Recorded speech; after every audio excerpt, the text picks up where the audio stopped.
এক প্রসিদ্ধ ধনী এবং শক্তিশালী মহিলা সিইও, কিন্তু সেই সকালে তিনি একটি নির্জন পাহাড়ি গিরিপথর মাঝে আটকে গিয়েছিলেন। ফোনে সিগন্যাল ছিল না এবং গাড়ি থেকে ধোঁয়া বের হচ্ছিল। এরপর এক অচেনা মানুষ সামনে এলো। সে জিজ্ঞাসা করেনি যে তিনি কে, না তার টাকার পরোয়া ছিল, কিন্তু গাড়িটি ঠিক করার পর সে শুধু একটি এমন শর্ত রাখল যা তাকে হতবাক করে দিল, আর তিনি পাহাড়ের বাতাসের মাঝে চুপচাপ দাঁড়িয়ে রইলেন।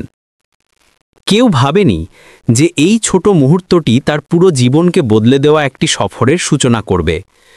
দারুণ সিলভার গ্রে মার্সিডিজ হঠাৎ একটি হালকা হিস শব্দ করে থেমে গেল দেবদার উপত্যকার একটি মোড়ে। প্রিয়া শর্মা ঘুংকুচকে সন্ধ্যায় ঢলে পড়া আলয় বনের থেকে বের হওয়া ধোঁয়া দেখলেন। তিনি এয়ার কন্ডিশনার বন্ধ করলেন, হ্যাজার্ড লাইট জ্বাললেন, চাবি বের করলেন এবং গাড়ির দরজা খুললেন। শুকনো গাছের পাতার মধ্যে দিয়ে বয়ে যাওয়া বাতাসের সরসর শব্দ ছাড়া আর কোনো শব্দ ছিল না। দেবদার উপত্যকা ছিল নির্জন ও বিরান, যেন মানচিত্র থেকেই উধাও হয়ে গেছে। তার হাতে থাকা ফোনে নো সার্ভিস দেখাচ্ছিল। প্রিয়া গভীরভাবে শ্বাস নিলেন। তিনি এইমাত্র একটি মিডিয়া ঝড় থেকে রক্ষা পেয়েছিলেন, আর এখন একটি নির্জন জঙ্গলে আটকে পড়েছেন। তিনি নিজের টাইট স্কার্ট ঠিক করলেন এবং কপাল থেকে ঘাড় পর্যন্ত গড়িয়ে পড়া ঘাম মুছলেন। তার দামি বিজনেস স্যুট এই গ্রীষ্মের আবহাওয়ার জন্য তৈরি হয়নি। তিনি রাগে গাড়ির টায়ারে আলতো করে লাথি মারলেন, যেন এমন করলে ইঞ্জিন আবার চালু হয়ে যাবে। সাহায্য চাই ম্যাডাম, একজন পুরুষের গভীর এবং স্পষ্ট কণ্ঠস্বর এত কাছ থেকে এলো যে প্রিয়া চমকে পিছনে ফিরলেন। একজন লম্বা শ্যামলা লোক, যিনি হালকা ধূসর টি শার্ট এবং একটি পুরনো রঙের শার্ট পরেছিলেন। তিনি দেবদার গাছের মাঝখান থেকে ধীরে ধীরে বেরিয়ে আসছিলেন। তার হাতে একটি ছোট টর্চ ছিল যা বন্ধ ছিল, কিন্তু তার চোখ এত তীক্ষ্ণ ছিল যেন সরাসরি তার উপর আলো ফেলছিল। তিনি তার হাতটি সামান্য উপরে তুললেন, হাতের তালু বাইরের দিকে। এটি ইঙ্গিত করছিল যে তার কোনো ভুল উদ্দেশ্য নেই। না, আমি ঠিক আছি, প্রিয়া কিছুটা তীব্রতা দিয়ে উত্তর দিলেন। গাড়িটা সামান্য গরম হয়ে গেছে, আমি সামলে নেব। লোকটি তার থেকে কয়েক মিটার দূরে থামলেন এবং আর এগোলেন না। তিনি গাড়ি থেকে ধোঁয়া ওঠা বনের দেখলেন, তারপর প্রিয়াকে দেখলেন। কোনো বিচার নেই, কোনো হাসি নেই, শুধু একটি অদ্ভুত ধৈর্য। কারণ বৃষ্টি আসতে চলেছে, আর আপনি যদি সাহায্য ডাকার কথা ভাবছেন, তাহলে সম্ভবত কাল সকালের আগেও কেউ আসবে না। ধন্যবাদ, কিন্তু আমার সত্যিই প্রয়োজন নেই। আমি জোর করছি না, আমি শুধু ভাবছিলাম যে যদি রেডিয়েটর লিক হয়ে থাকে তাহলে তাড়াতাড়ি জানতে পারা ভালো, যাতে আপনি এটি স্টার্ট করার চেষ্টা না করেন। প্রিয়া কঠিন হয়ে গেলেন। তিনি কারো থেকে পরামর্শ নিতে পছন্দ করতেন না, বিশেষ করে যখন তিনি দুর্বল অনুভব করছিলেন। কিন্তু এই লোকটির কণ্ঠে এমন কিছু ছিল যে তিনি রাগ করতে পারলেন না। তার কণ্ঠে না ছিল শেখানোর ভঙ্গি, না ছিল দয়ার ভাব। কেবল এমন এক ব্যক্তির কথা ছিল যিনি অনেক জেদি লোককে পরে অনুতাপ করতে দেখেছেন। তিনি এগিয়ে গেলেন, এখনও দূরত্ব বজায় রেখে, এবং বোনেট খোলার জন্য ঝুঁকতে লাগলেন। তার হাতগুলো দক্ষতা এবং দ্রুততার সাথে চলছিল। এক হাতে তিনি পেছনের পকেট থেকে একটি কাপড় বের করে কপাল থেকে ঘাম মুছলেন, অন্য হাতে তিনি সাবধানে লিক করা জলের পাইপে হাত রাখলেন। ওপরের পাইপটি ফেটে গেছে, এখন ধীরে ধীরে লিক হচ্ছে, কিন্তু যদি আপনি গাড়ি চালানোর চেষ্টা করেন তাহলে কয়েক কিলোমিটার পরে গাড়িটি রাস্তার মাঝখানে বন্ধ হয়ে যাবে। তিনি মাথা তুলে প্রিয়ার দিকে তাকালেন। আপনার কাছে কি পানীয় জল আছে? প্রিয়া গাড়ি থেকে একটি জলের বোতল বের করলেন। লোকটি সাবধানে সহায়ক ট্যাঙ্কে কিছুটা জল ঢাললেন এবং লিক হওয়া স্থানটিতে অস্থায়ীভাবে ভেজা কাপড় ঢুকিয়ে দিলেন। এখনও স্টার্ট করবেন না, তিনি বললেন। ইঞ্জিনকে ঠান্ডা হতে দিন। তারপর তিনি পিছিয়ে গেলেন এবং জঙ্গলের দিকে ইশারা করলেন। ভিতরে আমার একটি অস্থায়ী কাঠের কুঁড়ে ঘর আছে, এখান থেকে প্রায় 500 মিটার দূরে। সেখানে জল, পাখা এবং কুকুর আছে। আপনি যদি বৃষ্টি থেকে বাঁচতে চান।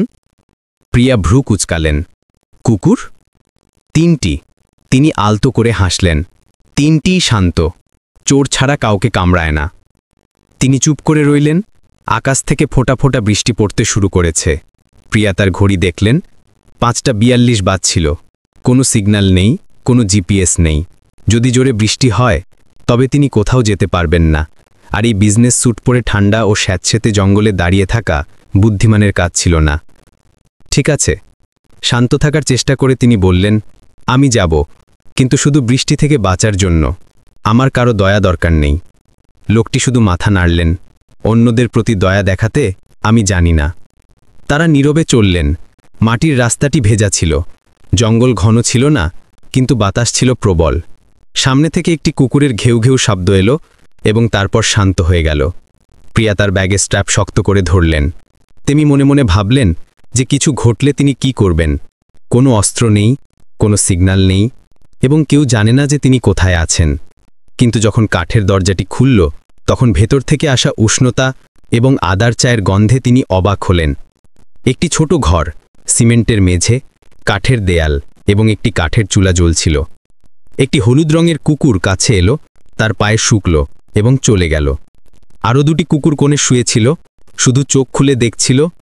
তিনি চুলার উপর কেটলি রাখলেন, চা ঢাললেন এবং তাকে একটি শুকনো তোয়ালে দিলেন। আদার চা, পেট ঠিক থাকবে। তিনি তোয়ালেটি নিলেন, তখনও সতর্ক ছিলেন, কিন্তু যখন তিনি কাঠের চেয়ারে বসলেন, তখন চায়ের বাষ্প তার ঠান্ডা হাতে উষ্ণতা দিল। তিনি বুঝতে পারলেন যে তিনি সত্যিই ক্লান্ত ছিলেন। তুমি এখানে একা থাকো? তিনি জিজ্ঞাসা করলেন। কুকুরদের সাথে, তিনি হেসে বললেন, এবং চিত্রকর্মের সাথে। প্রিয়া দেয়ালে ঝোলানো চিত্রকর্মগুলি দেখলেন। প্রাণী, অর্ধবাস্তব, অর্ধকাল্পনিক মুখ, অদ্ভুত এবং বিষণ্ণ এক। তুমি ছবি আঁকো? হ্যাঁ, যখন মেশিন ঠিক করি না তখন। এখানে কেন থাকো? কারণ আমি শব্দ থেকে পালানোর চেষ্টা করেছিলাম এবং অনুভব করেছিলাম যে নীরবতা আরও মূল্যবান। তিনি কিছুটা থেমে বললেন, আর আপনি এই গিরিপথে একা কেন এসেছেন? প্রিয়া ঠোঁট কামড়ালেন। আমি কি মানুষ থেকে পালিয়ে বেড়াচ্ছি, না নিজের কাছ থেকে? তিনি কিছু বলতে গেলেন, কিন্তু লোকটি তাকে দেখছিল না, শুধু কেটলিতে আরও জল ঢালছিল। তার চোখ আগুনের শিখার উপর নিবদ্ধ ছিল, যেন তিনি এমন কিছু দেখছেন যা তাকে দেখা যায় না। বাতাস আরও জোরে হলো, বৃষ্টি নামতে লাগল। টিনের ছাদে বৃষ্টির শব্দ কোনো অদৃশ্য ভিড়ের হাততালির মতো লাগছিল। প্রিয়া চায়ের কাপ শক্ত করে ধরে রাখলেন। এক মুহূর্তের জন্য তিনি আর সিইও ছিলেন না, কোনো কেলেঙ্কারি ছিল না, কোনো মিটিং, রিপোর্ট বা নির্দেশ ছিল না। শুধু একজন অচেনা মহিলা একটি কাঠের ঘরে বসেছিলেন, এক অদ্ভুত এবং চুপচাপ মানুষের সামনে। আর তার পিছনে ছিল একটি অতীত যা একটি অসম্পূর্ণ চিত্রকর্মের মতো ভেঙে যাচ্ছিল। বাইরে বাতাস এখনও গর্জন করছিল, কিন্তু কয়েক মাস পর প্রথমবারের মতো তার হৃদয় কিছু শান্ত হচ্ছিল। টিনের ছাদে বৃষ্টির শব্দ এমন ছিল যেন জঙ্গল থেকে ঢোলের আওয়াজ আসছে। প্রিয়া কাঠের চুলার কাছে চুপচাপ বসে রইলেন। তার চোখ তখনও ঘরটিকে দেখছিল। আগুনের আলো দেয়ালে ঝোলানো ছবিগুলির উপর পড়ছিল। কোনো ফ্রেম নেই, কোনো সজ্জা নেই, শুধু কাঠের তক্তার উপর টাঙানো। কিন্তু প্রতিটি আঁচড় তাকে আবার দেখতে বাধ্য করছিল। একটি ছবিতে একটি কুকুর একটি ছেলের কোলে জড়ো হয়েছিল। কুকুরের চোখ বিষণ্ণ, কিন্তু হতাশ নয়। অন্য ছবিতে একটি রোগা মহিলা বৃষ্টিতে ছাতা ছাড়াই দাঁড়িয়েছিলেন, কিন্তু তার চোখ সবকিছু স্বীকার করে উপরের দিকে দেখছিলেন। তুমি তোমার নাম সই করনি? তিনি ধীরে ধীরে বললেন। লোকটি, যার নাম অর্জুন ছিল, যেমনটা তিনি এইমাত্র জিজ্ঞাসা করেছিলেন, শুধু কাঁধ ঝাঁকালেন। আমি এগুলো বিক্রি করি না। তাহলে কেন আঁকুব? তিনি চুলা থেকে কেটলিটি নামালেন এবং তার কাপে আরও চা ঢেলে দিলেন, যাতে আমি শুনতে পারি যে আমি কি ভাবছি। প্রিয়া আগুনের আলো একে আরও মনোযোগ দিয়ে দেখলেন। শ্যামলা মুখ, ছোট চুল, চোখ যা সর্বদা সামনের মানুষের গভীরতার মধ্যে দেখত, কিন্তু হস্তক্ষেপ করত না। তাকে এমন লাগছিল না যে তিনি নিজেকে প্রমাণ করতে চান, বা এমন যে তিনি কখনো শহরে ছিলেন। কিন্তু যেভাবে তিনি জল ফুটাচ্ছিলেন, চুলা জ্বালাচ্ছিলেন, 3টি কুকুর পুষছিলেন এবং গাড়ি ঠিক করছিলেন, তাদের মধ্যে কোনো কিছুই সাধারণ মানুষের কাজ ছিল না। তুমি ইঞ্জিনিয়ার ছিলে? প্রিয়া বললেন, তার সরঞ্জাম ধরার পদ্ধতি মনে করে। হ্যাঁ, অর্জুন মাথা নাড়লেন। মেকানিক্যাল, তবে অনেক আগে ছেড়ে দিয়েছি। কেন?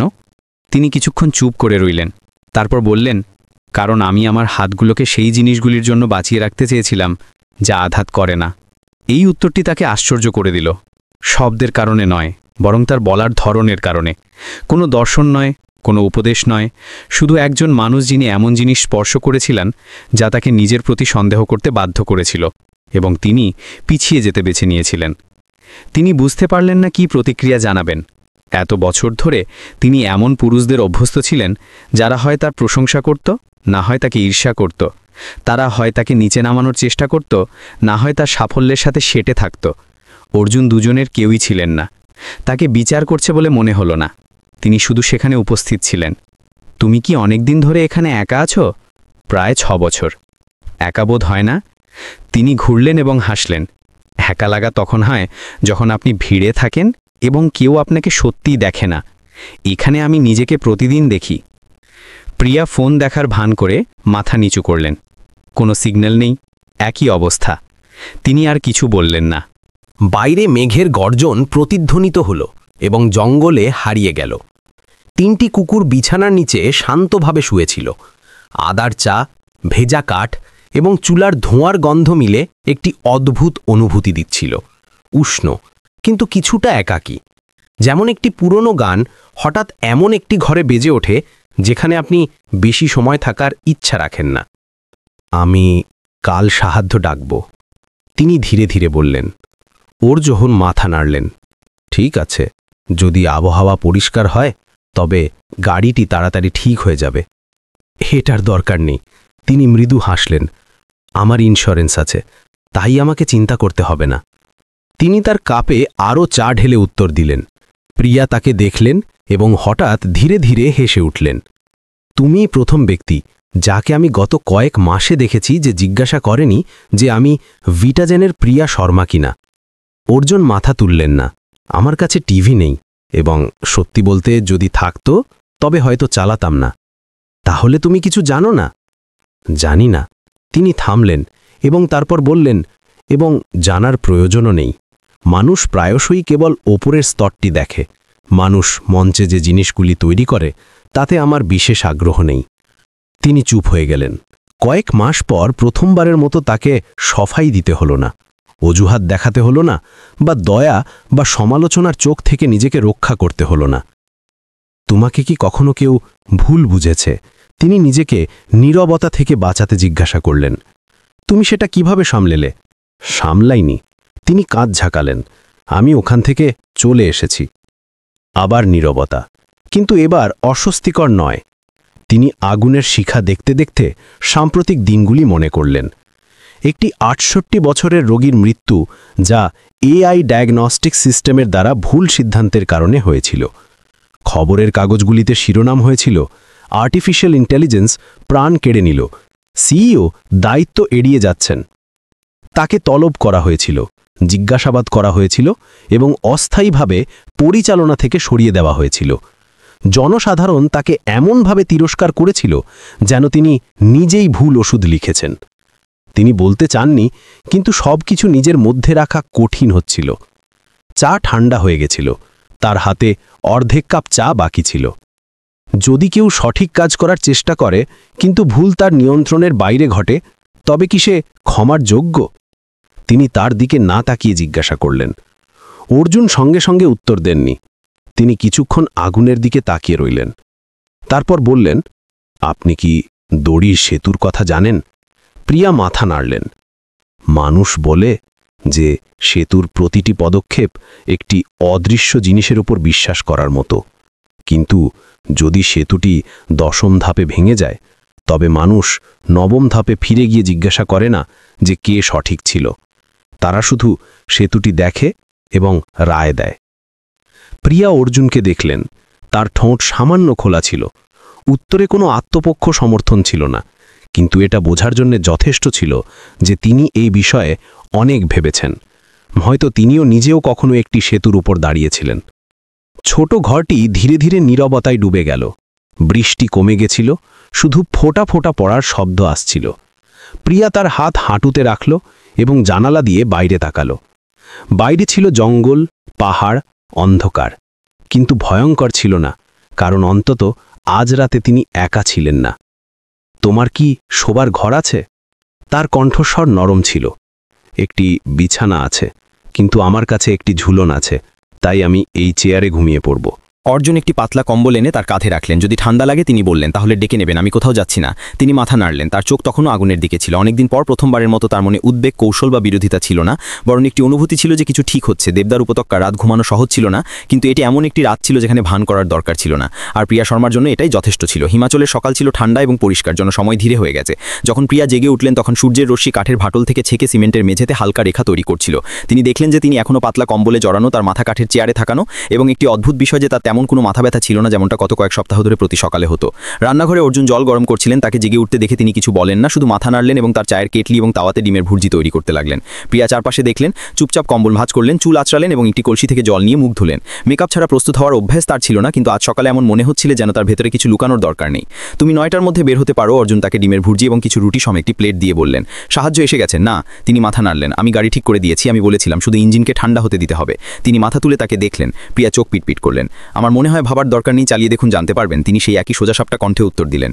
প্রিয়া চুপচাপ খেলেন। তার জীবনযাত্রার মধ্যে এমন কিছু ছিল এত সরল কিন্তু এত পূর্ণ যে কেউ অভিযোগ করার কথা ভাবতেও পারত না। ব্রেকফাস্টের পরে তিনি তাকে গাড়ি পর্যন্ত পৌঁছে দিতে গেলেন, সাথে একটি টুলবক্স এবং একটি অতিরিক্ত জলের ক্যান ছিল। যখন গাড়িটি সহজে স্টার্ট হয়ে গেল, প্রিয়া স্টিয়ারিং হুইল ধরলেন, এক মুহূর্তের জন্য দ্বিধা করলেন এবং তারপর তার দিকে ফিরলেন। ধন্যবাদ সবকিছুর জন্য। অর্জুন উত্তর দিলেন না, শুধু ধীরে ধীরে মাথা নাড়লেন। 3টি কুকুরও তার পাশে দাঁড়িয়েছিল, তাকে এমনভাবে দেখছিল যেন এটি একটি নীরব বিদায়। প্রিয়া গাড়ি চালালেন, কিন্তু রিয়ার ভিউ মিররে তিনি এখনও তাকে সেখানে দাঁড়িয়ে থাকতে দেখতে পাচ্ছিলেন। হাত নিচে ঝুলানো, চোখ তাকে দেখছিল কিন্তু আটকাচ্ছিল না। এক সপ্তাহ পর মুম্বাইয়ে ভিটাজেন টাওয়ারের 26তম তলায় প্রিয়া একা বসেছিলেন। ল্যাপটপে স্ক্রিনে আইনি বিভাগের সর্বশেষ রিপোর্ট ছিল। এআই এর ভুল রোগ নির্ণয়ের ফলে হওয়া মৃত্যুর মামলাটি এখনও জট পাকানো ছিল। যদিও এআই সিস্টেমটি পুনরায় পরীক্ষা করা হয়েছিল এবং জানা গিয়েছিল যে ভুলটি একটি থার্ড পার্টি প্রোভাইডারের কাছ থেকে ডেটা আপডেট না হওয়ার কারণে হয়েছিল, তবে জনসাধারণের এই বিবরণগুলির প্রতি কোনো পরবা ছিল না। তাদের জন্য একটি মৃত্যুই ছিল এবং সিইওকে জবাব দিতে হতো। প্রিয়া স্ক্রিন বন্ধ করলেন, চোখ মুদলেন এবং একটি গভীর শ্বাস নিলেন। তার টেবিলের ওপর কাঠের কুঁড়েঘরে বৃষ্টির রাতে তোলা একটি ছবি ছিল, যা চুলার কাছে ঝোলানো চিত্রকর্মের ছিল। তিনি চায়ের কাপের ছবি তোলার সময় ভুল করে এটিও তুলে ফেলেছিলেন।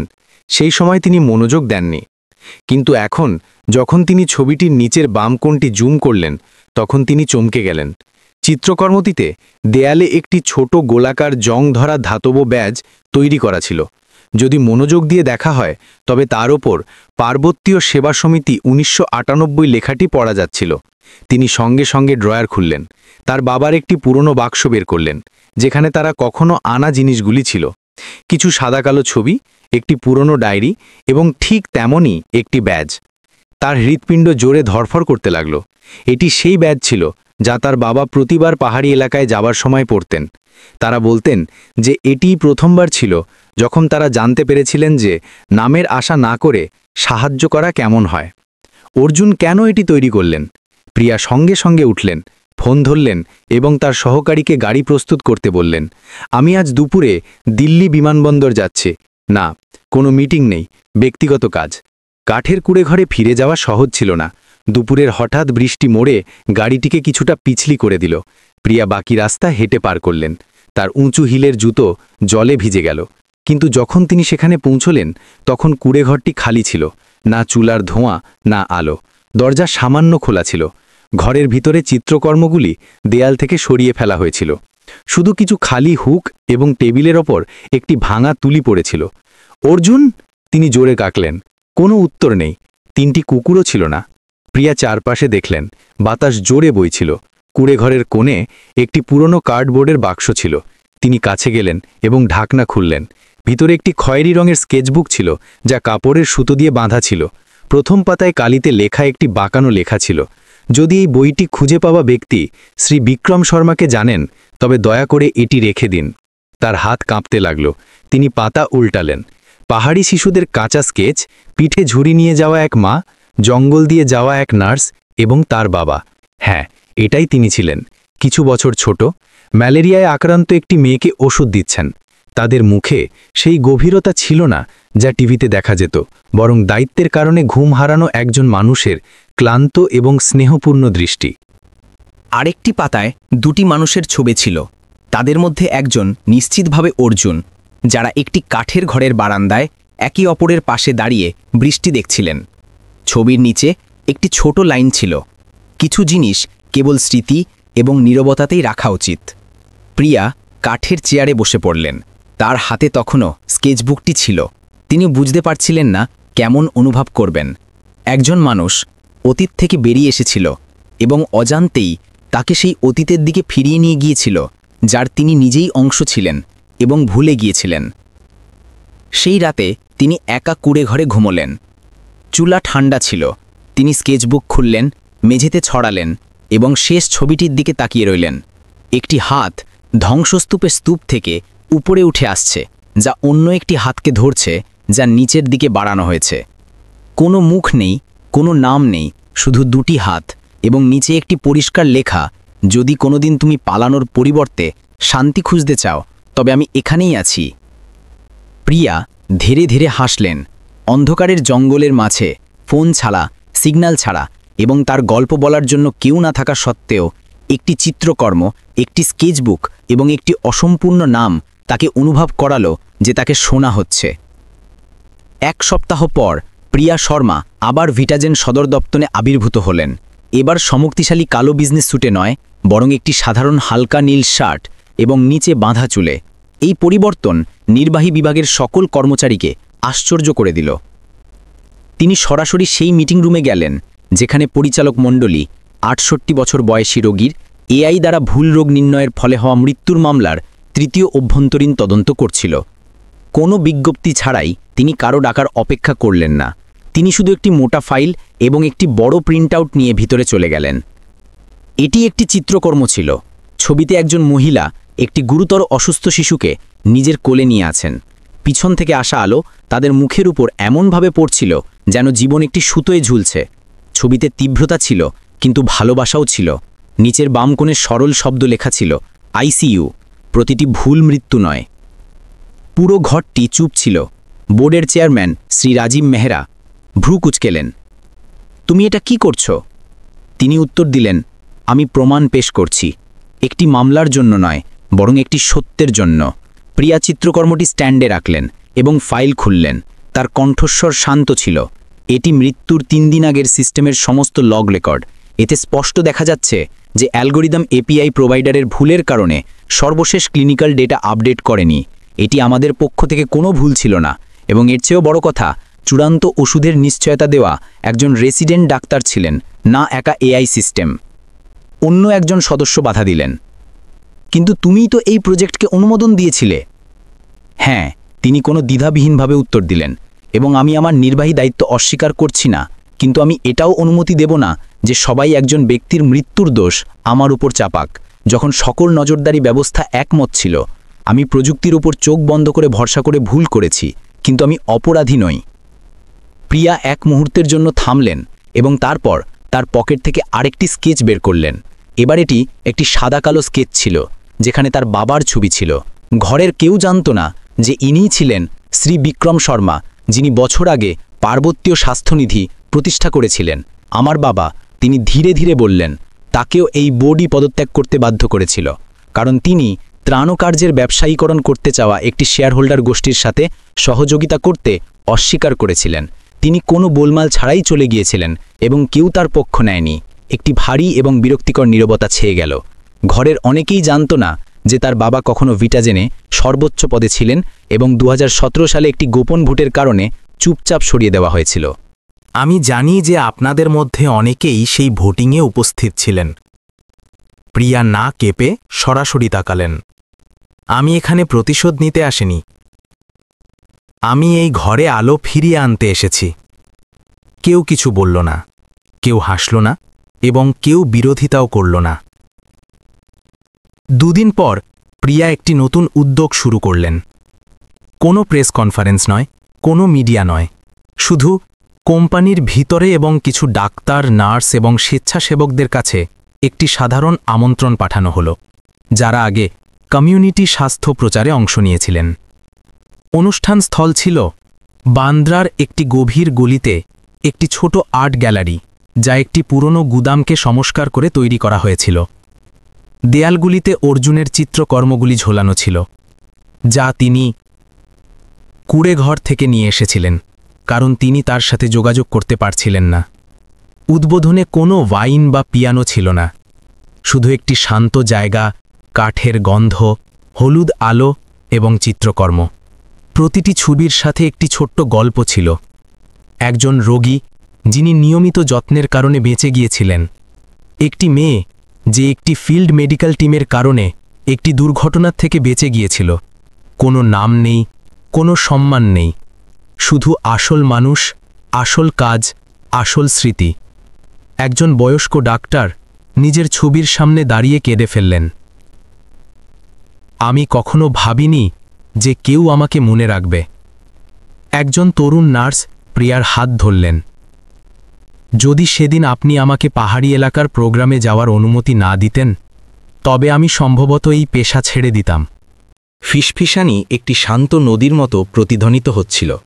কোনো হাততালি ছিল না, কোনো সেলফি ছিল না, কিন্তু কেউই অপ্রভাবিত হয়ে বেরিয়ে গেল না। সেই রাতে দেরি করে যখন সবাই চলে গেল, প্রিয়া গ্যালারিতে একা বসে রইলেন। তিনি বাদামি রঙের স্কেচবুকটি খুললেন, যা তিনি খালি কুড়েঘরে পাওয়া একমাত্র জিনিস ছিল। শেষ পাতায় আরও একটি স্কেচ ছিল, যা তিনি আগে খেয়াল করেননি। একজন মহিলা দুটি পৃথিবীর মাঝখানে দাঁড়িয়েছিলেন। একদিকে উঁচু ভবন, মেশিন, কাগজপত্র, শেয়ার, অন্যদিকে জঙ্গল, খড়ের ছাদ, পাহাড়ি মানুষ এবং হাসিখুশি শিশুরা, আর মাঝখানে তিনি নিজে ছিলেন। তার চোখে রাগ ছিল না, বরং একটি শান্ত দৃঢ় সংকল্প ছিল। নিচে একটি ছোট লাইন ছিল, তুমি মাঝখানে দাঁড়িয়ে থাকতে পারো, আমার বিশ্বাস আছে। প্রিয়া চোখ বন্ধ করলেন। সেই মুহূর্তে তার হৃদয়ে কোনো অভিযোগ ছিল না, সিস্টেম থেকে বের করে দেওয়ার কোনো ভয় ছিল না, বরং সঠিক দিকে চলার অনুভূতি ছিল। হয়তো সেই রাস্তাটি কোলাহলপূর্ণ ছিল না, কিন্তু জীবনের প্রথমবারের মতো তিনি পিছনে না তাকিয়ে হাঁটছিলেন। বাইরে মুম্বাইয়ে হালকা বৃষ্টি হচ্ছিল, কিন্তু গ্যালারির ভিতরে চিত্রকর্মগুলি ছোট ছোট আলোর মতো শান্তভাবে দাঁড়িয়েছিল। জ্বলজ্বল করছিল না, কিন্তু এতটুকু আলো দিচ্ছিল যাতে একটি নতুন যাত্রা শুরু হতে পারে। জুলাই মাসের মাঝামাঝি এক সকালে, যখন প্রিয়া তার অফিসে একটি গবেষণা দলের সাথে জেলা স্তর থেকে খোলা মেডিকেল রেকর্ড ডেটা একটি নতুন এআই সিস্টেমে একত্রিত করার প্রস্তাব নিয়ে কথা বলছিলেন, তখন রিসেপশনিস্ট ফোন করলেন। প্রিয়া ম্যাডাম, অর্জুন নামের একজন লোক এসেছেন। তিনি অ্যাপয়েন্টমেন্ট নেননি, শুধু আপনাকে একটি পেইন্টিং দিতে চান। প্রিয়ার হৃৎপিণ্ড এক মুহূর্তের জন্য থেমে গেল। তিনি নিজের কানকে বিশ্বাস করতে পারলেন না। গত 2 মাস ধরে তিনি তাকে সব উপায়ে খুঁজে বের করার চেষ্টা করেছিলেন। কেউ বলেছিল সে একটি বিশ্ববিদ্যালয়ের লেকচারার, কেউ বলেছিল সে একটি আর্টিস্ট কলোনিতে থাকে, কিন্তু কেউই ঠিকভাবে জানত না যে অর্জুন কে ছিল, কোথা থেকে এসেছিল এবং কোথায় ছিল। তাকে উপরে পাঠিয়ে দাও, তিনি দ্রুত বললেন এবং প্রযুক্তিগত দলের দিকে ঘুরলেন। আমরা এখানে থামছি, আমি পরে কথা বলবো। কয়েক মিনিট পর কাঁচের দরজা খুলল। অর্জুন ভিতরে এলেন। সেই একই রুক্ষ পোশাক, সেই একই শান্ত চলাফেরা, যেন শহরের কোনো অস্থিরতা তাকে কখনো ছুঁতে পারে না। কিন্তু তার চোখে কিছু গভীর এবং ক্লান্ত ছিল। তিনি একটি পেইন্টিং নিয়ে এসেছিলেন, যা বাদামি কাগজে মোড়ানো ছিল, যার কিনারাগুলি ক্ষয়ে গিয়েছিল। প্রিয়া কিছু না বলে এগিয়ে গেলেন। তিনি শুধু তার সামনে দাঁড়িয়ে রইলেন, যেন তিনি যা কিছু বলতে চেয়েছিলেন তা তার বাস্তব উপস্থিতির সামনে অদৃশ্য হয়ে গেছে। তুমি ঠিক আছো? হ্যাঁ, তিনি জবাব দিলেন। তার কণ্ঠস্বর বাতাস এবং ধুলো দিয়ে কিছুটা রুক্ষ ছিল। আমি প্রদর্শনী দেখেছি। পেন্টিংগুলি বাঁচানোর জন্য ধন্যবাদ। তুমি শহর ছেড়ে চলে গিয়েছিলে? আমি যাইনি, অর্জুন পেন্টিংটি নিচে রাখতে রাখতে জবাব দিলেন। শুধু আমি চাইনি যে তুমি আমাকে তখন খোঁজো যখন তুমি সত্যি নিজের সাথে দেখা করতে চাইতে না। প্রিয়া থামলেন। তিনি এটা শোনার আশা করেননি, কিন্তু এটা সত্যি ছিল। আর এখন তোমার মনে হয় যে আমি প্রস্তুত? তিনি জিজ্ঞাসা করলেন। তার চোখ তার দিকে নিবদ্ধ ছিল। আমার মনে হয় না, তিনি ধীরে ধীরে বললেন, বরং তুমি এটা নিজেই করেছ। প্রিয়া পেইন্টিংটির চারপাশ থেকে বাদামি কাগজ সরালেন। ছবিটি দেখে তার বুক ধরফর করে উঠল। একজন মহিলা পিপিই কিটে একটি ছোট ঘরে দাঁড়িয়েছিলেন, যেখানে রোগীরা কাছাকাছি শুয়েছিলেন। হালকা হলুদ আলো তার মুখের উপর পড়ছিল। কোনো ভয় নেই, কোনো অহংকার নেই, শুধু একটি দৃঢ়তা। এবং পেছনে রোগী, নার্স, ডাক্তারদের অনেকগুলি হাত উপরে উঠেছিল। সবাই তার দিকে ইশারা করছিল। প্রিয়া চিনতে পারলেন যে এটি তিনি নিজেই ছিলেন। তুমি এটা কখন তৈরি করলে? তোমার কুড়ে ঘর ছেড়ে যাওয়ার পরে, উনি উত্তর দিলেন। আমি এটা আনার ইচ্ছে রাখিনি, কিন্তু আজ সকালে আমি একজন ডাক্তারকে একটি মোড়ের চায়ের দোকানে তোমাকে নিয়ে কথা বলতে শুনলাম যে ওই মেয়েটি বদলে গেছে। এখন সে শোনে। আমার মনে হলো সম্ভবত এখন এটি সেই ব্যক্তিকে দেওয়ার সময় এসেছে যার এটি দেখার দরকার। তিনি পেন্টিংটিতে হাত বুলালেন, ধীরে ধীরে কেঁপে উঠলেন। তুমি কি জানো যে আমি ভেবেছিলাম আমি তোমার সাথে আর কখনো দেখা করব না? জানতাম। অর্জুন সরাসরি তার চোখে তাকিয়ে উত্তর দিলেন। এবং আমি এটা মেনে নিয়েছিলাম, কারণ কখনো কখনো কাউকে নিজেকে খুঁজে নিতে দেওয়ার জন্য তাদের একবার কিছু হারাতে হয়। প্রিয়া হাসলেন, তার চোখ নম ছিল। তুমি একজন দার্শনিকের মতো কথা বলো। না, আমি শুধু এমন একজন ব্যক্তি যে তোমার চেয়ে বেশি হোঁচট খেয়েছে। তিনি কিছুক্ষণ চুপ রইলেন, তারপর ধীরে ধীরে বললেন, আমার কাছে একটা প্রস্তাব আছে। কৃতজ্ঞতার জন্য নয়, বরং এই কারণে যে আমার বিশ্বাস সেই পথে তুমি ক্যামেরার সামনে না এসেও অনেক লোককে পরিবর্তন করতে পারো। অর্জুন ভ্রু তুললেন। আমরা প্রাথমিক রোগ নির্ণয়ে সহায়তা করার জন্য গোষ্ঠী স্তরের স্বাস্থ্য ডেটা যুক্ত করার জন্য একটি সম্প্রদায় প্রকল্প তৈরি করছি। কিন্তু আমি চাই না যে এটি শুধু একটি প্রযুক্তিগত প্রকল্প হোক। আমি চাই কেউ সেখানে মানবিক দিক, অনুভূতি এবং সত্যতা নিয়ন্ত্রণ করার জন্য থাকুক, কেউ যে ব্যথা এবং বিশ্বাস দুটোই বোঝে। আর তোমার মনে হয় সেটা আমি? তিনি জিজ্ঞাসা করলেন। আমার মনে হয় না, প্রিয়াবার কথা পুনরাবৃত্তি করে জবাব দিলেন। তুমি এটা প্রমাণ করেছ যে... অর্জুন অনেকক্ষণ চুপ করে রইলেন। তিনি জানালার দিকে ফিরলেন, ভিড়ভাট্টাপূর্ণ শহরকে দেখলেন। লোকেরা এমনভাবে ছুটছিল যেন তারা নিজের দৌড়েই আটকে আছে। এমন একটি পৃথিবী যা তিনি একসময় ছেড়ে দিয়েছিলেন, কিন্তু এখন এটি তাকে আবার ডাকছিল। টাকা দিয়ে নয়, খ্যাতি দিয়ে নয়, বরং এমন একজন মহিলার কাছ থেকে যিনি দুটি পৃথিবীর মাঝখানে দাঁড়ানোর সিদ্ধান্ত নিয়েছিলেন যাতে তারা একে অপরের উপর না পড়ে। আমরা সব বিষয়ে একমত হব না, তিনি বললেন। আমার এমন কাউকে দরকার নেই যে আমার কথায় হ্যাঁতে হ্যাঁ মেলাবে। আমার এমন কাউকে দরকার যে আমাকে বিপথগামী হওয়া থেকে থামাবে। অর্জুন ধীরে ধীরে মাথা নাড়লেন। তিনি পেন্টিংটি তাকে দিলেন। এটা রেখে দাও। এটি মনে করিয়ে দেওয়ার জন্য যে তুমি যেখানেই থাকো কেউ তোমাকে আশার চোখে দেখছে। সে পেন্টিংটিকে আলিঙ্গন করল। বহু বছর পর প্রথমবারের মতো তার হৃৎপিণ্ড ডেডলাইন বা চাপের জন্য নয়, বরং এই অনুভূতির জন্য ধরফর করছিল যে কেউ তাকে সত্যি বিশ্বাস করে। যখন অর্জুন অফিস থেকে বেরোলেন তখন কেউ ছবি তুলল না, কেউ তাকে চিনতে পারল না, কিন্তু তার চোখে এই সেই মুহূর্ত যা একটি দ্বিতীয় দরজা খুলে দিয়েছিল। অন্য কোনো জগতে প্রবেশ করার জন্য নয়, বরং সেই মানুষটিকে বাঁচানোর জন্য যাকে তিনি ভেবেছিলেন যে তিনি অনেক আগেই হারিয়ে ফেলেছেন, এবং এইবার তিনি জানতেন যে তিনি একা হাঁটবেন না। ডেটা যাত্রা প্রকল্প 2 মাসের প্রস্তুতির পর আনুষ্ঠানিকভাবে শুরু হলো। এটি ছিল ভাইটাজেনের এযাবৎকালের সবচেয়ে সাহসী উদ্যোগ। দূরবর্তী রোগ নির্ণয়ে সহায়তা করার জন্য একটি খোলা, স্বচ্ছ এবং সহায়ক স্বাস্থ্য ডেটা নেটওয়ার্ক তৈরি করতে কমিউনিটি স্বাস্থ্যকেন্দ্র, জেলা হাসপাতাল এবং শহরের কেন্দ্রগুলির মধ্যে একটি সিস্টেমের নির্মাণ। প্রিয়া প্রকল্পের উদ্বোধনী সম্মেলনের মাঝখানে দাঁড়িয়েছিলেন। সেই জমকালো ঘরে নয় যেখানে তিনি বিনিয়োগকারীদের সাথে দেখা করতেন, কিন্তু এইবার শ্রোতারা স্যুট পরা লোক ছিল না, বরং শত শত ডাক্তার, নার্স এবং ফ্রন্টলাইন স্বাস্থ্যকর্মী ছিল যাদের কথা সাধারণত শোনা যায় না। তিনি হাসলেন যখন তিনি দেখলেন যে তারা কর্তব্যের জন্য নয়, বরং এই কারণে শুনছিল যে তাদের মনে হচ্ছিল তারা সত্যি পরিবর্তনের অংশ। অর্জুন ঘরের শেষ প্রান্তে একটি থাম্বের পাশে দাঁড়িয়েছিলেন। সেই একই পুরনো সরল এবং শান্ত ভঙ্গি, কিন্তু তার চোখে একটি নতুন জিনিস ছিল, যোগাযোগ। এখন তিনি আর বহিরাগত নন, দুনিয়া থেকে পিছিয়ে যাওয়া মানুষ নন, বরং আবার এর একটি অংশ ছিলেন। যখন অনুষ্ঠান শেষ হলো, একজন বয়স্ক মহিলা প্রিয়ার কাছে এলেন। তার নাম শান্তি দেবী ছিল, যিনি একজন অবসরপ্রাপ্ত নার্স ছিলেন, যিনি 80-র দশকে দূর দূরান্তের এলাকায় কাজ করতেন। তিনি একটি হলুদ হয়ে যাওয়া লেটার বের করলেন। লেখাটি গাঢ় কিন্তু কাঁপছিল। বেটি, আমি এটাকে কয়েক দশক ধরে সংরক্ষণ করে রেখেছি। এটা তোমার বাবাকে দেওয়া উচিত ছিল, কিন্তু সেই সময় অস্থিরতা ছিল। কেউ চলে গেল, কেউ লড়ল না। এখন আমার বেশি সময় নেই। আমার মনে হয় এটা তোমার হতে পারে। প্রিয়া কাঁপতে কাঁপতে হাতে চিঠিটি নিলেন। খামের উপর প্রেরকের নাম ছিল না, কিন্তু লেখাটি খুব পরিচিত ছিল। তিনি দ্রুত অনুষ্ঠান থেকে বের হবার অনুমতি চাইলেন এবং চিঠিটি বাড়ি নিয়ে এলেন। নিজের 18 তলার অ্যাপার্টমেন্টের বারান্দায় বসে, যখন জোরে বাতাস বইছিল এবং ডুবন্ত সূর্যের লাল আভা অর্ধেক আকাশ জুড়ে ছিল, তিনি ধীরে ধীরে খামটি খুললেন। প্রিয় বিক্রম, যদি তুমি এই চিঠিটি পড়ো, তবে এর অর্থ হল যা আমার মধ্যে এটিকে আর রাখার সাহস নেই। আমি এটি বৃষ্টির রাতে লিখছি, ধামপুর গ্রামে আমার শেষ ডিউটির পরে।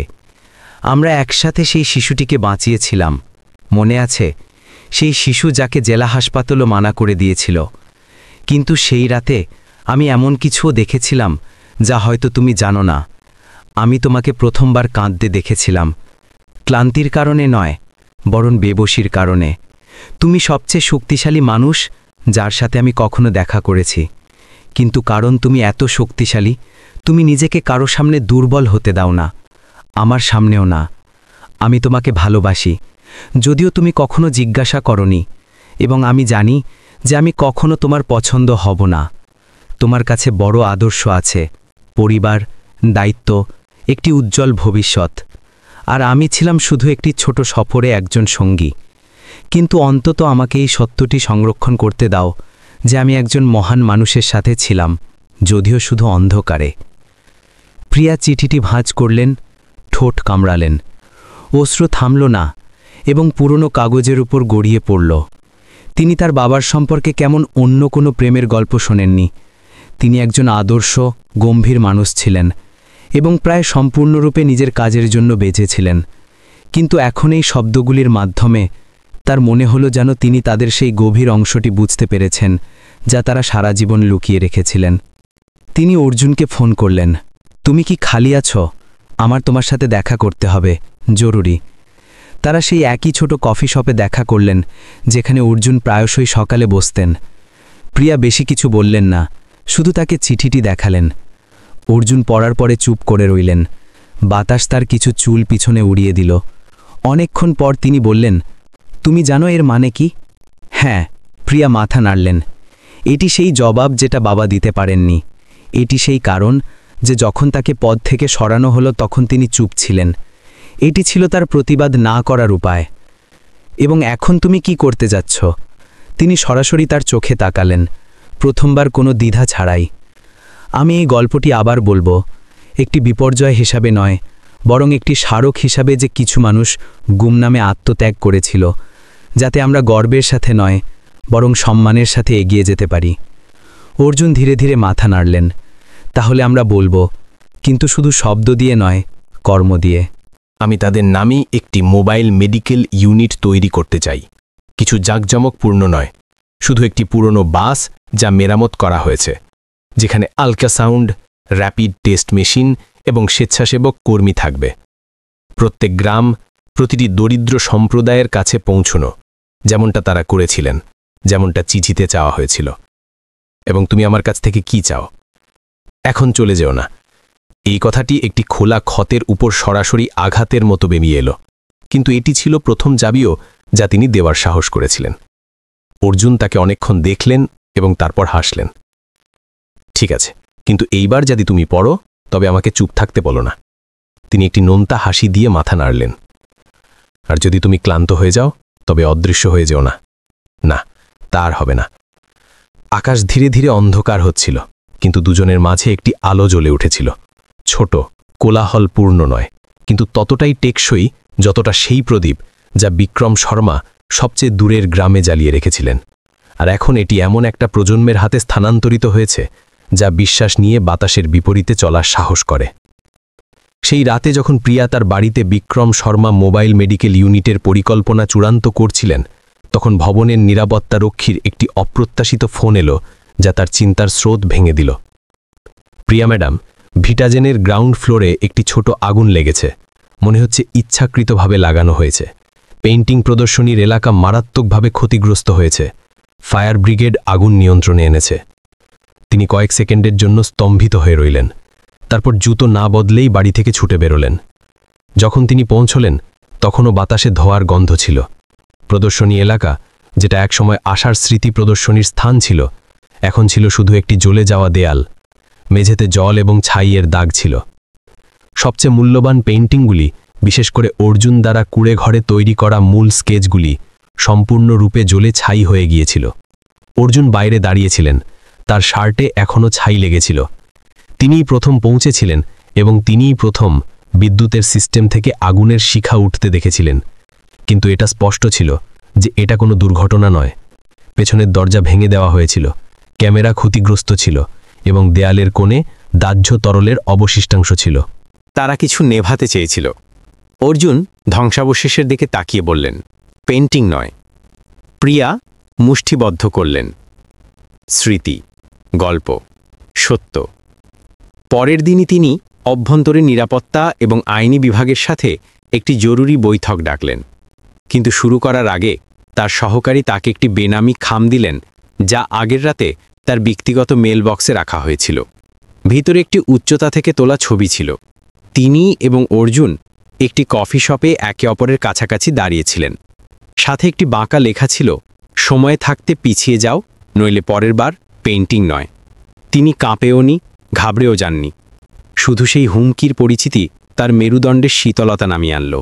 ঠিক একইভাবে যেমন তার বাবাও এমন নরম হুমকির কারণে চুপচাপ পিছিয়ে গিয়েছিলেন। সেই সন্ধ্যায় একটি পরিচিত ছোট দোকানে প্রিয়া শ্রীখান্নার সামনে বসেছিলেন, যিনি ভিটাজেনের পরিচালক মণ্ডলীর প্রাক্তন সিনিয়র উপদেষ্টা ছিলেন, যিনি তার বাবার পদ থেকে সরে যাবার আগে বহু বছর তার পাশে দাঁড়িয়েছিলেন। তোমার কি মনে হয়, কে এর পিছনে আছে? তিনি জিজ্ঞাসা করলেন, নিজের আঙুল দিয়ে কফির কাপে ধীরে ধীরে চাপ দিতে দিতে, যেন কোনো অদৃশ্য ড্রাম বাজাচ্ছেন। ভাববার দরকার নেই, আমি জানি। অমনির পুরনো শেয়ার হোল্ডারদের দল এবং কিছু স্থানীয় রাজনীতিবিদ, যাদের স্বার্থ আমাদের খোলা স্বাস্থ্য নেটওয়ার্কের কারণে আহত হচ্ছে। তারা চায় না যে দূর দূরান্তের লোকেরা স্বচ্ছ মেডিকেল রেকর্ড পর্যন্ত পৌঁছতে পারুক। তারা নিয়ন্ত্রণ হারানোর ভয় পাচ্ছে। শ্রীখান্না গভীরভাবে শ্বাস নিলেন। তোমার বাবাও এই দেওয়ালে জাতকা খেয়েছিলেন এবং তিনি তোমাকে বাঁচানোর জন্য চুপ থাকা বেছে নিয়েছিলেন। এখন আমার কারো চুপ থাকার প্রয়োজন নেই। প্রিয়া বললেন, তার চোখ দুটি জ্বলন্ত আগুনের মতো ছিল। আমার আওয়াজ দরকার। কেউ যে মূল্য পরিশোধ করার পরেও বলার সাহস রাখে। শ্রীখান্না তাকে কিছুক্ষণ দেখলেন এবং তারপর ধীরে ধীরে মাথা নাড়লেন। তাহলে আমি তোমাকে সেই জিনিসটা দেব যেটা তোমার বাবা আমার কাছে রেখেছিলেন, কিন্তু কখনো জনসম্মুখে আনেননি। নিজের পকেট থেকে তিনি একটি ছোট রৌপ্য রঙের ইউএসবি বের করলেন, যার ওপর 3টি অক্ষর খোদাই করা ছিল, VS। এতে 2017 সালে সেই গোপন বৈঠকের রেকর্ডিং ছিল, যেখানে তোমার বাবাকে ইস্তফা দিতে বাধ্য করা হয়েছিল। তিনি এটিকে তার জীবনকালে জনসম্মুখে আনতে চাননি, কারণ তিনি কোম্পানির খ্যাতি এবং তোমার উপর পড়া প্রভাবের ভয় পেয়েছিলেন। কিন্তু এখন এটি বোঝার চাবি যে ফাটলটি কোথা থেকে শুরু হয়েছিল। 3 রাত একটানা প্রিয়া এবং অর্জুন তার বাড়ির ছোট স্টাডি রুমে বসে রইলেন। পুরনো রেকর্ডিংটি বারবার শুনতে লাগলেন। তার বাবার শক্তিশালী কিন্তু ক্লান্ত কণ্ঠস্বর টেপে প্রতিধ্বনিত হচ্ছিল। যদি আপনারা অমনিকর্পের সাথে এই চুক্তি করেন, তাহলে এর মানে হলো যে আমরা গরিবদের যত্ন ব্যবস্থা থেকে বাইরে ঠেলে দেবার অংশীদার। আমি এটা মেনে নেব না। তাহলে আপনি ইস্তফা দিন, অথবা আমরা আপনাকে ইস্তফা দিতে বাধ্য করব। আমি চলে যাব। কিন্তু এটা ভেবো না যে নীরবতা সম্মতি। একদিন সত্য নিজেই সামনে আসবে এবং তখন এটা বলবেন না যে আমি সতর্ক করিনি। প্রিয়া কেঁদে উঠলেন, রাগ থেকে নয়, বরং এই কারণে যে প্রথমবারের মতো তিনি দেখলেন যে তার বাবা শেষ মুহূর্ত পর্যন্ত লড়াই করেছিলেন, চুপচাপ এবং একা। তিনি হার মানেননি, তাকে চুপ থাকতে বাধ্য করা হয়েছিল, কিন্তু তিনি কখনো বিশ্বাস করা ছাড়েননি। আমি জানি আমাকে কি করতে হবে, তিনি অর্জুনকে বললেন। কিন্তু তুমি কি ফলাফলগুলির মুখোমুখি হওয়ার জন্য প্রস্তুত? প্রস্তুত না হলেও হতে হবে, কারণ যদি না হই তবে সব আত্মত্যাগ বৃথা যাবে। অর্জুন ধীরে ধীরে তার হাত ধরলেন। তাহলে আমরা শেষ পর্যন্ত চলি। প্রিয়ার সব সোশ্যাল মিডিয়া প্ল্যাটফর্মে সরাসরি প্রচারিত হতে যাওয়া একটি বিশেষ প্রেস কনফারেন্স ডাকলেন। কোম্পানির পিআর টিমের মাধ্যমে নয়। তিনি একটি সাধারণ কালো পোশাকে মঞ্চে উঠলেন। কোনো লোগো নেই, কোনো ব্যানার নেই, শুধু একটি পরিষ্কার কণ্ঠস্বর এবং একটি দৃঢ় দৃষ্টি। আমরা ভয়ের কারণে চুপ ছিলাম, কিন্তু সত্যিকারও প্রস্তুত হওয়ার অপেক্ষা করে না, এবং আজ আমি সেই দরজা খুলব। তিনি রেকর্ডিংয়ের অংশ প্রকাশ করলেন এবং প্রেসকে পুরো কথোপকথনের উদ্ধৃতি দিলেন। ভিড় স্তব্ধ হয়ে গেল। সংবাদপত্রগুলি অবিলম্বে শিরোনাম তৈরি করল, বিক্রম শর্মার ইস্তফার পিছনের সত্য, অমনি এবং দূরবর্তী স্বাস্থ্যক্ষেত্রে কারচুপির ষড়যন্ত্র, ভাইটাজেন, জাগরণ নাকি পতন। সেই রাতেই অমনি সদর দপ্তরকে তদন্তের জন্য অস্থায়ীভাবে সিল করে দেওয়া হলো। 3 বড় শেয়ার হোল্ডারকে তলব করা হলো এবং সোশ্যাল মিডিয়ায় হ্যাশট্যাগ সাচ বলো, হ্যাশট্যাগ চুপ নাহি রোহিঙ্গা দিয়ে বিস্ফোরণ ঘটল। প্রিয়া আর কিছু বললেন না। তিনি স্পটলাইট থেকে পিছিয়ে গিয়ে অর্জুনের পুরনো কাঠের কুঁড়ে ঘরে চলে গেলেন, যেখানে তারা দুজন আগুনের পাশে বসে টিনের ছাদে বৃষ্টির শব্দ শুনতে লাগলেন। তোমার ভয় লাগছে? তিনি জিজ্ঞাসা করলেন, ধীরে ধীরে তার কাঁধে মাথা রেখে। ভয়? অর্জুন জবাব দিলেন, কিন্তু আমার বেশি ভয় তখন লাগবে যদি আমি সত্য থেকে মুখ ফিরিয়ে রাখি। প্রিয়া ধীরে ধীরে হাসলেন। আমার মনে হয় অবশেষে আমরা সেই কাজটা করলাম যা আমার বাবা করতে পারেননি। না, অর্জুন মাথা নাড়লেন। আমরা শুধু হাত, সেই আগুন তিনি অনেক আগে জ্বালিয়েছিলেন এবং তারা সেখানে অন্ধকারে বসে রইলেন, কোনো আলো নেই, শুধু আগুন থেকে, একে অপরের হাত থেকে এবং আরও একটি আগুন থেকে, যেমন একটা দেশের হৃদয়ে জ্বলছিল, যেখানে নীরবতা কখনো একটা নিয়ম ছিল, এখন তাকে চ্যালেঞ্জ জানানো হচ্ছে। ঐতিহাসিক সত্য প্রকাশকারী। প্রেস কনফারেন্সের পর প্রিয়া শর্মা মিডিয়ায় সবচেয়ে আলোচিত নাম হয়ে উঠলেন। সংবাদপত্রগুলি তার প্রশংসা করল, সোশ্যাল মিডিয়ায় লোকেরা ক্রমাগত শেয়ার করছিল। কিন্তু এই ঝলমলের পিছনে তিনি বুঝতেন যে আসল ঝড় এখন উঠছিল, জনতা থেকে নয়, বরং সেই শক্তিশালী শক্তিগুলির কাছ থেকে যাদের পর্দা ফাঁস হয়েছিল। মাত্র এক সপ্তাহ পরে পরিচালক মণ্ডলীর সংখ্যালঘু শেয়ারহোল্ডারদের একটি দল প্রিয়ার নেতৃত্বের সক্ষমতা পর্যালোচনার জন্য একটি জরুরি অনুরোধ পাঠাল, যেখানে তার বিরুদ্ধে অভ্যন্তরীণ তথ্যের গোপনীয়তা লঙ্ঘন এবং কোম্পানির ভাবমূর্তি নষ্ট করার অভিযোগ আনা হল। একটি অভ্যন্তরীণ শুনানির তারিখ নির্ধারিত হল, যার সভাপতিত্ব করছিলেন আর কেউ নন বরং শ্রী অলোক বর্মা, যিনি একজন অভিজ্ঞ শান্ত ব্যক্তি ছিলেন, যাকে পুরনো প্রজন্মের শেষ দ্বারপাল বলা হতো, যিনি 1 দশক ধরে ভিটাজেনে কারচুপি করেছিলেন। প্রিয়া আশ্চর্য হননি, কিন্তু এখন তিনি একা ছিলেন না। অর্জুন পুরনো কফি শপে তার সামনে বসেছিলেন। টেবিলের উপর Bikram Sharma mobile medical unit প্রকল্পের পুরো চার্ট ছিল, যা দুজন মিলে তৈরি করেছিলেন। সাথে উত্তর ভারতের 3 পাহাড়ি জেলায় 30 দিনের পরীক্ষার পর কর্মসূচির গোষ্ঠী প্রভাব রিপোর্টও ছিল। আমি জানি যে যদি আমি হেরে যাই তবে এইসব বন্ধ হয়ে যাবে, প্রিয়া এক একটি পাতা উল্টাতে উল্টাতে বললেন, এবং তারা এটিকে একটি খুব যুক্তিযুক্ত নাম দেবে, বাস্তব প্রভাবের মূল্যায়ন করার জন্য অস্থায়ী স্থগিতাদেশ। কিন্তু তুমি এটাও জানো, যদি তুমি জিতে যাও তবে তারা শুধু তাদের চেয়ার হারাবে না, তারা বছরের পর বছর ধরে গোপনে পুরো স্বাস্থ্য ব্যবস্থা নিয়ন্ত্রণ করার তাদের পদ্ধতি হারাবে। তাহলে তোমার কি মনে হয় আমার কি করা উচিত? তুমি তোমার নৌকা পুড়িয়ে দিয়েছ প্রিয়া, এখন ফিরে যাওয়ার কোনো রাস্তা নেই। তিনি তার দিকে তাকিয়ে একটি হালকা কিন্তু দৃঢ় হাসি দিলেন। তাহলে আমি সাঁতরাব। শুনানিটি 16তম তলার একটি বন্ধ ঘরে হয়েছিল, যেখানে একসময় লক্ষ লক্ষ ডলারের কৌশলগত চুক্তি হতো, কিন্তু আজ সবার নজর ছিল একটি সাধারণ সাদা শার্ট পরা একজন মহিলার দিকে। কোনো গহনা নেই, কোনো দেহরক্ষী নেই, শুধু একটি ছোট্ট USB এবং একটি পাতলা ফাইল। প্রিয়া শর্মা, শ্রী ভর্মা শান্ত কিন্তু শীতল কণ্ঠে বললেন, তুমি কি জানো যে তুমি একটি জাতীয় স্তরের প্রকল্পের পুরো পরিচালনা থেকে সরানো হওয়ার ঝুঁকির সম্মুখীন হচ্ছ? জানি, প্রিয়া না কেঁপে জবাব দিলেন, এবং আমি এটাও জানি যে যদি আমি চুপ থাকতাম তবে আমি আরও কিছু বছর আমার চেয়ারে থাকতে পারতাম, আরও কিছু আকর্ষণীয় চুক্তি স্বাক্ষর করতে পারতাম এবং একটি শান্ত জীবনযাপন করতে পারতাম। কিন্তু আমি এখানে সেই জন্য আসিনি। তিনি প্রজেক্টর চালু করলেন এবং পুরো বোর্ডের সামনে খোলা স্বাস্থ্য নেটওয়ার্কের একটি ইন্টারঅ্যাক্টিভ মানচিত্র উপস্থাপন করলেন। প্রতিটি জলজলে বিন্দু ছিল একটি সক্রিয় মোবাইল মেডিকেল ইউনিট, প্রতিটি সংখ্যা ছিল শত শত মামলার যা দ্রুত শনাক্ত করা হয়েছিল, প্রতিটি ছোট ভিডিও ছিল সেই পাহাড়ি মানুষদের হাসির যারা কয়েক দশক ধরে অসুস্থতার সাথে থাকার পরে প্রথমবার চিকিৎসা পেয়েছিল। এটাই সেই কাজ যা আমি করতে থাকব, একজন CEO হিসাবে, একজন ডেটা ইঞ্জিনিয়ার হিসাবে বা একজন সাধারণ নাগরিক হিসাবে। অন্য একজন সদস্য জিজ্ঞাসা করলেন, তুমি কি এটা বলতে চাও যে তুমি কোনো শক্তির শিকার?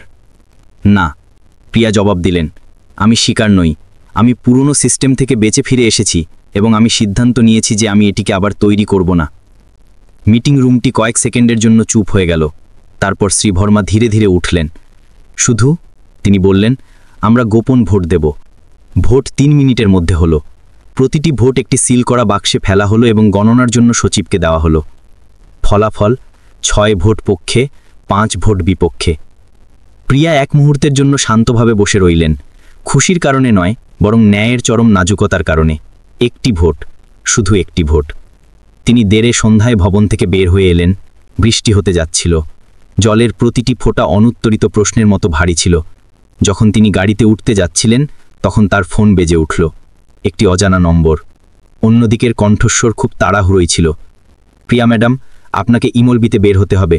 Mobile medical unit number 3 Rampur ব্লকে ভূমিধসের কারণে আটকে গেছে। একজন গর্ভবতী মহিলার প্রসব বেদনা হচ্ছে। কাঠের সেতু জলে ভেসে গেছে, কোনো গাড়ি ভিতরে যেতে পারবে না, স্থানীয় স্বাস্থ্যকেন্দ্রে কোনো ডাক্তার নেই। প্রিয়া কাপটি টেবিলে রাখলেন। তুমি জানো, যারা আমাকে হুমকি দিয়েছিল, যারা প্রদর্শনী কক্ষটি জ্বালানোর চেষ্টা করেছিল, তাদের চেয়েও বেশি ভয় আমি কাকে পাই? সেই একই লোকেরা যারা এখন পর্যন্ত আমার সাথে ছিল, তারা এখন ইতস্তত করতে শুরু করেছে। তারা বলছে যে আমি যেন খুব দ্রুত কাজ না করি, বেশি মনোযোগ আকর্ষণ না করি। ভয় পাচ্ছে যে আমি কাউকে বিরক্ত করে দেব, সীমা অতিক্রম করে ফেলব। অর্জুন কিছুক্ষণ চুপ করে রইলেন। তারপর বললেন, তুমি একটি গ্রামে পরিষ্কার জল আনার জন্য একটি খাল খনন করছো, কিন্তু কিছু লোক নোংরা জলে অভ্যস্ত হয়ে গেছে। তারা প্রবাহ পরিবর্তন করতে চায় না, কারণ তারা কাদায় বাঁচতে পারে। তাদের পরিষ্কার ঝর্ণার দরকার নেই। প্রিয়া ধীরে ধীরে মাথা নাড়লেন। তাহলে আমি খনন করতে থাকব, যতক্ষণ না আমার হাত থেকে রক্ত না ঝরে, শুধু যেন আর কোনো শিশু সংক্রমণে না মরে। পরের সপ্তাহে মন্ত্রণালয় থেকে একটি পরিদর্শন দল কোনো পূর্ব ঘোষণা ছাড়াই এলো। তারা 3টি মোবাইল মেডিকেল ইউনিট পরিদর্শন করল এবং রেকর্ড, প্রক্রিয়া এবং ডিজিটাল মেডিকেল রেকর্ডের ডেটাবেস পরীক্ষা করল। একই সময়ে সোশ্যাল মিডিয়ায় বেশ কয়েকটি নিবন্ধ প্রকাশিত হল, যেখানে ভিটাজেনের স্বচ্ছতা নিয়ে প্রশ্ন তোলা হলো এবং মানবতার নামে জাতীয় স্বাস্থ্য ডাটা দখল করার সন্দেহ প্রকাশ করা হলো। কিছু ছোট সংবাদপত্র এমনকি ভণ্ডামূলক দাতব্য বা যুবতী মহিলা সিইও এবং সফট পাওয়ারের ষড়যন্ত্রের মতো বাক্য ব্যবহার করল। প্রথমে প্রিয়া চুপ রইলেন, কিন্তু তারপর এক সকালে যখন তিনি একটি ক্লিনিকে যাওয়ার জন্য গাড়ি থেকে নামলেন, তখন তিনি প্রায় 7 বছর বয়সী একটি ছোট ছেলেকে সিঁড়িতে বসে থাকতে দেখলেন, যার পায়ে সাদা ব্যান্ডেজ বাঁধা ছিল। সে হাত নেড়ে বলল, প্রিয়া দিদি, সেদিন আপনি আমার মার্কো ড্রিপ লাগিয়েছিলেন, তারপর থেকে সে ঠিক হয়ে গেছে, ধন্যবাদ দিদি। শুধু একটি বাতাসের মতো হালকা কথা, কিন্তু সেই দিনগুলি থেকে প্রিয়ার কাঁধে চেপে থাকা সন্দেহের সমস্ত বোঝা সরিয়ে দেওয়ার জন্য এটাই যথেষ্ট ছিল। তিনি অর্জুনের দিকে ঘুরলেন। তোমার মনে আছে আমার বাবা কি লিখেছিলেন? সঠিক কাজ করতে থাকো, এমনকি খালি হাতেও। আলো নিজেই নিজের রাস্তা খুঁজে নেবে, এবং সেই আলো তোমার চোখের সামনেই। অর্জুন সেই ছেলেটিকে দেখে হাসতে হাসতে বললেন। শহরে ফিরে এসে প্রিয়া প্রতিকার আক্রমণ করার সিদ্ধান্ত নিলেন। তিনি জীবনের প্রদর্শনীর আয়োজন করলেন। কোনো বড় স্টুডিও ভাড়া করার দরকার ছিল না। শুধু ভিটাজেন অফিসের পেছনে একটি ছোট উঠোন ছিল, যা বাঁশ আর ত্রিপল দিয়ে তৈরি করা হয়েছিল, কিন্তু ভিতরে যা ছিল তা সবাইকে আবেগপ্রবণ করে তুলল। শত শত ব্ল্যাক অ্যান্ড হোয়াইট ছবি ছিল সেই রোগীদের যাদের মোবাইল ইউনিট নেটওয়ার্কের মাধ্যমে বাঁচানো হয়েছিল, সাথে হাতে লেখা চিঠি, ধন্যবাদ বার্তা এবং পাহাড়ি শিশুদের দ্বারা তৈরি করা বাঁকা ছবি ছিল। একটি ছবি কেন্দ্রে ঝুলছিল। শ্রী বিক্রম শর্মা কাদার মাঝখানে দাঁড়িয়েছিলেন, তার সাদা কোট নোংরা ছিল এবং তিনি একটি কাঁদতে থাকা শিশুকে কোলে নিয়েছিলেন। প্রিয়া ছোট মঞ্চে উঠলেন, মাইক্রোফোন ছাড়াই শুধু একটি পরিষ্কার কণ্ঠে বললেন, আমি কোনো সফাই দিতে চাই না, কারণ সত্যকে কোনো প্রতিরক্ষার প্রয়োজন হয় না। আমি শুধু আপনাদের সবাইকে এখানে এটি দেখতে আমন্ত্রণ জানাতে চাই যে কখনো কখনো শুধু একজন ব্যক্তিকে আলাদা হওয়ার সাহস করার দরকার হয় এবং পুরো পাহাড়ও বদলে যেতে পারে। নীরবতা, এবং তারপর হাততালির গুমগুম শব্দ, যা একটি তরঙ্গের মতো সেই ছোট উঠোনে ছড়িয়ে পড়ল। মিডিয়া এটিকে উপেক্ষা করতে পারল না। নেতিবাচক নিবন্ধগুলির খণ্ডন হতে শুরু করল। কিছু সংবাদপত্র ক্ষমা চাইল। সরকারি সংস্থাগুলি ভিটাজেন দ্বারা বাস্তবায়িত স্বাস্থ্যসেবা নেটওয়ার্কের কার্যকারিতা স্বীকার করল, এবং উত্তরাখণ্ডে একটি জনসভায় একজন সাংসদ প্রিয়াকে সেই প্রজন্মের নেতাদের আদর্শ বললেন, যারা আশা বুনতে মাটিতে নামার সাহস করে। এক সন্ধ্যায় এই সবের পরে প্রিয়া অর্জুনের সাথে তার ছোট অ্যাপার্টমেন্টের পিছনের বাগানে বসেছিলেন। তিনি এইমাত্র একটি নতুন পেইন্টিং শেষ করেছিলেন, নাম ছাড়া, যেখানে একটি মহিলা বন্যায় আক্রান্ত ক্ষেতের মাঝখানে হাঁটু গেড়ে বসেছিলেন। তার হাতে একটি ব্লাড প্রেশার মেশিন ছিল এবং পিছনে কুয়াশার মাঝখান থেকে সূর্য উঠছিল। এই পেইন্টিংটিকে?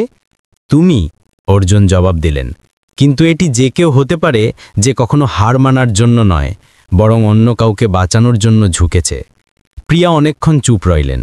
তুমি জানো, আমি কি ভাবতাম যে যদি আমি অন্য কোনো সময়ে জন্ম নিতাম তবে হয়তো নিঃশ্বাস নেওয়া সহজ হতো, কিন্তু তারপর আমি বুঝতে পারলাম যে কারণ আমার প্রজন্ম আগের প্রজন্মের আত্মত্যাগ উত্তরাধিকার সূত্রে পেয়েছে, তাই আমার কাছে সহজে নিঃশ্বাস নেওয়ার কোনো অধিকার নেই। অর্জুন তাকে দেখলেন। তার চোখে এখন সেই সন্দেহ বা দ্বিধা ছিল না যা শুরুতে ছিল।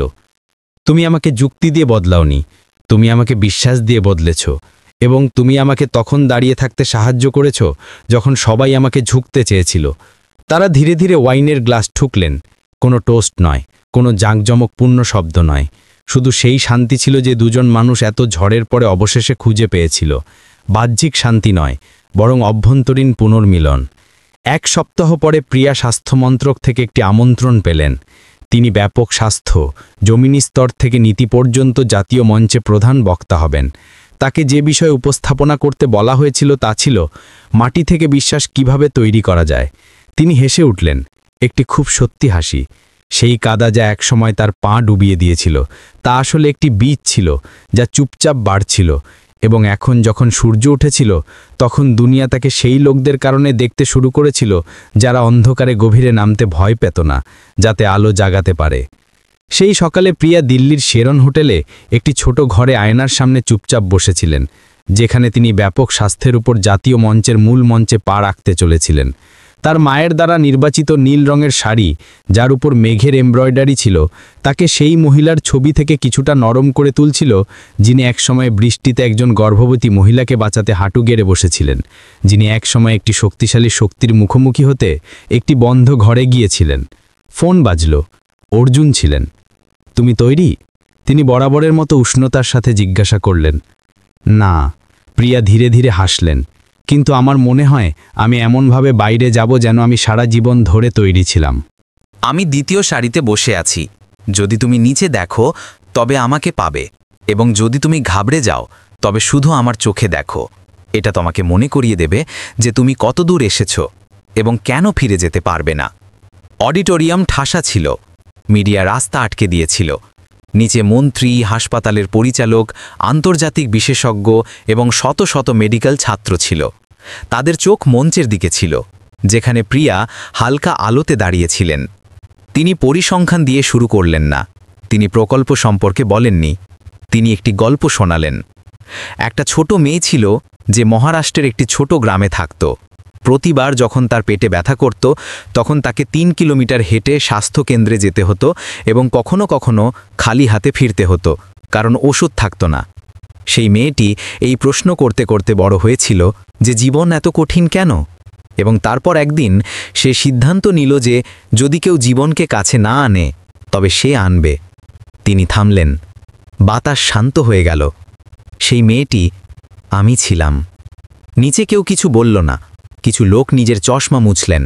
একজন ছাত্রী তার নোটবুক তুলল, কিন্তু লিখতে পারল না। মুম্বাইয়ে ফিরে তাকে বিক্রম শর্মা কমিউনিটি হাসপাতালের উদ্বোধনী অনুষ্ঠানে আমন্ত্রণ জানানো হলো। এটি ছিল প্রথম স্বাস্থ্য সুবিধা যা সম্পূর্ণরূপে মানুষ তারা দান করা জীবনে বিশ্বাস তহবিল থেকে তৈরি করা হয়েছিল, যেখানে কোনো স্বার্থগোষ্ঠী বা বাণিজ্যিক কর্পোরেশনের কোনো হস্তক্ষেপ ছিল না। হাসপাতালের গেটে একটি সরল লাইন খোদাই করা ছিল। এখানে জীবনের জন্য কোনো বিশেষাধিকারের প্রয়োজন নেই। সেই দিন ভিড়ে সাদা চুলের একজন লোক ছিল যে গোল ফ্রেমের চশমা পরেছিল। সে চুপচাপ পিছনে দাঁড়িয়েছিল। ইনি ছিলেন শ্রীভার্মা, যিনি এক সময় তাকে পদ থেকে সরানোর চেষ্টা করেছিলেন। তিনি কিছু বললেন না, শুধু প্রিয়াকে দূর থেকে দেখলেন এবং চুপচাপ চলে গেলেন। অর্জুন প্রিয়ার কাছে এলেন, তাকে এক গ্লাস জল দিলেন।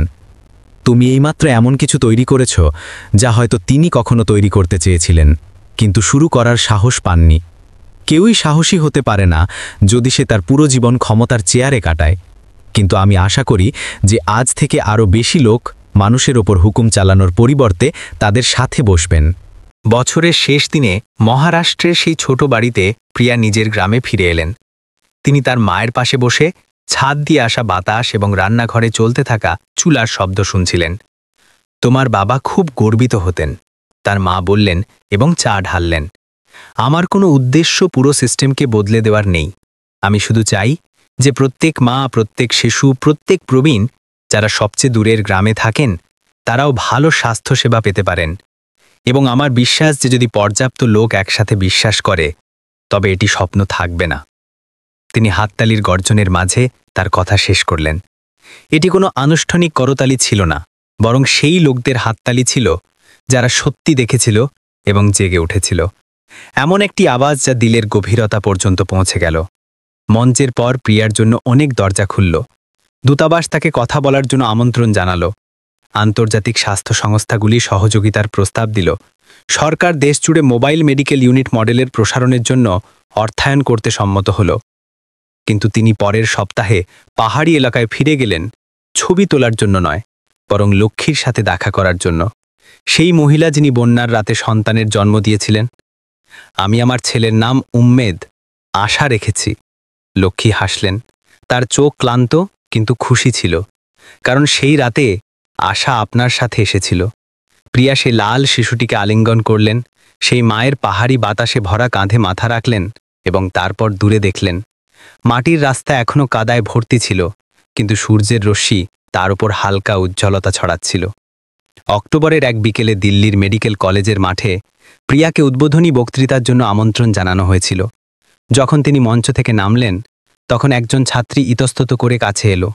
প্রিয়া দিদি, আমি ডাক্তার রমেশ কুমারের মেয়ে।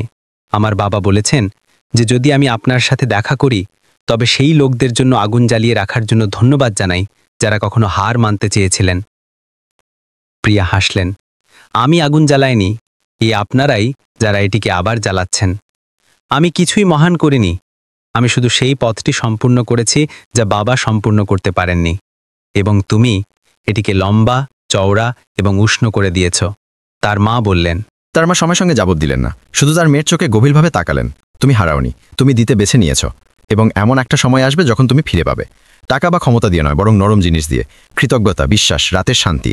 তিনি তার মায়ের দিকে ঘুরলেন এবং হঠাৎ জিজ্ঞাসা করলেন, আপনার কি মনে হয় যে আমি এই সফরে কিছু হারিয়ে ফেলেছি? কয়েক মাস পরে একটি টেলিভিশন সাক্ষাৎকারে অ্যাঙ্কার প্রিয়াকে জিজ্ঞাসা করলেন, যদি আপনাকে সেই সময় ফিরে যাওয়ার সুযোগ দেওয়া হয় যখন আপনার গাড়িগিরি পথের মাঝে নষ্ট হয়ে গিয়েছিল, তবে কি আপনি থামতেন এবং সেই অপরিচিত মানুষটির কাছে সাহায্য চাইতেন? প্রিয়া হাসলেন। যদি আমি সেই সময় না থামতাম, তবে আমি কখনো জানতে পারতাম না যে কখনো কখনো যে জিনিসটি আপনাকে জীবিত রাখে তা পরিকল্পনা বা সাহস নয়, বরং এমন একজন ব্যক্তি হন যিনি জীবনের ঝড়ের মাঝে আপনার হৃদয়ের ধুকপুকানি শোনার জন্য যথেষ্ট শান্ত। অঙ্কর অবাক হয়ে গেলেন। আপনি কি অর্জুনজি কথা বলছেন? প্রিয়া ক্যামেরায় দেখলেন। আমি সেই সব নীরব মানুষদের কথা বলছি, যারা আমার সাথে কাদা, গালি এবং নীরবতা পেরিয়ে এসেছেন। আমরা কেউই নায়ক নই, কিন্তু আমরা মুখ না ঘোরানোর সিদ্ধান্ত নিয়েছি। অনুষ্ঠানের শেষে অর্জুন ব্যাকস্টেজের দরজায় তার জন্য অপেক্ষা করছিলেন। তিনি তার হাত বাড়ালেন। তুমি ক্লান্ত? ক্লান্ত, কিন্তু এটার যোগ্য ছিল। তাহলে চলো যাই। কোথায়? পুরনো ঝুপুড়িতে।